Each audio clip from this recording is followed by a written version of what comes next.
Hello and अस्सलाम वालेकुम, welcome back to my channel instant cooking with Ayesha. आज मैं आपके लिए एक और बहुत मज़े की रेसिपी लेके आई हूँ जो है चिकन जिंगर रैप्स की। ये बहुत ही आसान और इंस्टेंट रेसिपी है। चलें जी रेसिपी की तरफ चलते हैं। सबसे पहले आपने चिकन स्ट्रिप्स ले लेनी है। यहाँ पे मैंने चिकन बोनलेस स्ट्रिप्स लिए हैं, ये 350 ग्राम्स हैं। सॉल्ट लिया है 1 टीस्पून। यहाँ पर मैं पेपरिका ऐड करूँगी 1 टीस्पून। इसको हम सीज़न करेंगे। इसमें डालूँगी ब्लैक पेपर पिंच और चिली फ्लेक्स डालूँगी 1 पिंच और मिक्स हर्ब्स मैं इसमें ऐड करूँगी और थोड़ा सा मैं यहाँ पे तिक्का मसाला ऐड करूँगी 1 टीस्पून और गार्लिक पाउडर ऐड करूँगी इसके अंदर मैं 1 टीस्पून। आप यहाँ पे फ्रेश गार्लिक भी ऐड कर सकते हैं।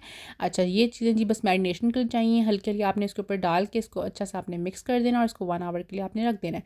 फिर हमने क्या करना है जी, स्ट्रिप्स को हमने सबसे पहले मैदे में कोट करना है, फिर हमने इसको प्लेन वाटर के अंदर एक दफ़ा कोट करना है और फिर दोबारा हमने इसको मैदे में कोट कर लेना है। तो ये हमारे इसके क्रम्स अच्छे से इसको झाड़ना है और इसके अच्छे से क्रम्स जो हैं ये बन जाएंगे।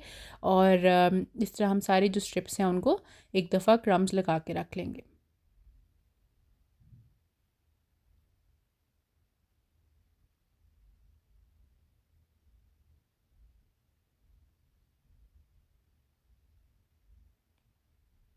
ये जी हमारे रेडी हो गया। अब हम इनको है फ्राई कर लेंगे।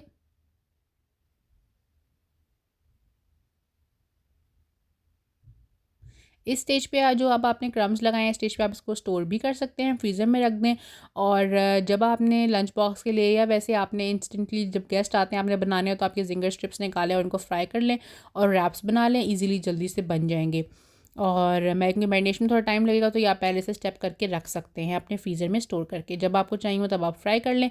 अब हम इसका सॉस बनाएंगे। यहाँ पे मैंने योगर्ट लिया है 2 टेबल स्पून्स और इसमें मैं एक गार्लिक क्लोव को क्रश करके ऐड कर दूँगी और यहाँ पे मैं 2 टेबल स्पून्स इसमें केचप ऐड कर दूँगी और 2 टेबल स्पून्स इसके अंदर मेयोनीज़ ऐड कर दूँगी और 1 टीस्पून मैं इसमें मस्टर्ड पेस्ट ऐड कर दूँगी। ये हमारा सॉस है, यूनिवर्सल सा सॉस है, ये रेडी हो जाएगा। इसमें एक चीज़ ऑप्शनल है, चिली फ्लेक्स मैं ऐड करूँगी स्पाइस के अकॉर्डिंग, लेकिन अगर आप बच्चों के लिए बना रहे हैं तो आप चिली फ्लेक्स को स्किप भी कर सकते हैं। एक थोड़ा सा मैंने सॉल्ट स्प्रिंकल कर दिया, इसके ऊपर टेस्ट कर लीजिएगा अपने अकॉर्डिंग, आप इसको बना सकते हैं। इसको अच्छे से मिक्स करना है और ये हमारा सॉस रेडी है। इसके बाद में वेजिटेबल्स यहाँ पे जो सैलड के लिए यूज़ करी उसमें टोमेटोज़ हैं, अनियंस हैं और कैप्सिकम है और मैंने आइसबर्ग लेटस लिया है और साथ मैंने चीज़ के स्लाइसेस लिए हैं जो मैं इसके अंदर फिल करूँगी। ये जी हमारे फ्राई हो चुके हैं, जैसे गोल्डन कलर आएगा हम इसको रिमूव कर लेंगे और अब हम इसकी जो है ना वो असेंबलिंग शुरू करेंगे। आपने रैप ये देखिए कितने मज़े के बने हैं और बिल्कुल जो है ना आपने 5 मिनट्स इसको ऑलमोस्ट रखना है, बहुत ज़्यादा फ्राई नहीं करना वरना जो है ना वो चिकन जो है वो बहुत ज़्यादा हार्ड हो जाएगा। अब इसके अंदर हम लगाएंगे चीज़ स्लाइसेस, उसको सेंटर में रखेंगे, साइड पे हम इसके डालेंगे सॉस और इसके ऊपर चिकन स्ट्रिप्स रखेंगे। जिस तरह मर्ज़ी अरेंजमेंट करना चाहें आप कर सकते हैं। अनियंस लगाएंगे, टोमेटोज़ जो सैलड का पार्ट आपको पसंद है आप वो लगा सकते हैं, क्यूकम्बर भी लगा सकते हैं इसके अंदर, लेकिन कैप्सिकम बहुत अच्छी लगती है, फ्रेश टेस्ट आता है। और आइसबर्ग, ये दोनों चीज़ें ज़रूर लगाइएगा, इससे बहुत अच्छा टेस्ट आता है। अच्छा, उसके बाद हम इसको रैप कर लेंगे।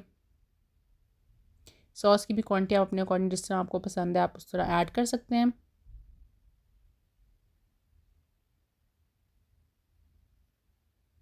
चलिए जिसको हम टूथपिक इसके ऊपर लगा देंगे और ये जी हमारी रैप्स जो हैं रेडी हैं। और ये रेसिपी बहुत ही इंस्टेंट और फास्ट रेसिपी है। आप ज़रूर घर में ट्राई कीजिएगा इस रेसिपी को और मुझे अपना फ़ीडबैक ज़रूर दीजिएगा आपको ये रेसिपी कैसी लगी। और अगर आपने फ्रीज़ कर लिए हैं चिकन स्ट्रिप्स तो ये बहुत ही आसान और जल्दी से आप ये रेसिपी बना सकते हैं। बच्चों के लिए लंच बॉक्स के लिए भी इसको बीच में से हाफ़ करके आप लंच बॉक्स में रखें तो बहुत ही बेस्ट रहेगा और बच्चे बहुत इंजॉय करते हैं इस रेसिपी को। प्लीज़ अगर आपको रेसिपी पसंद आई है तो मेरा चैनल सब्सक्राइब कर लें और बेल आइकन ज़रूर क्लिक करें। Thank you so much.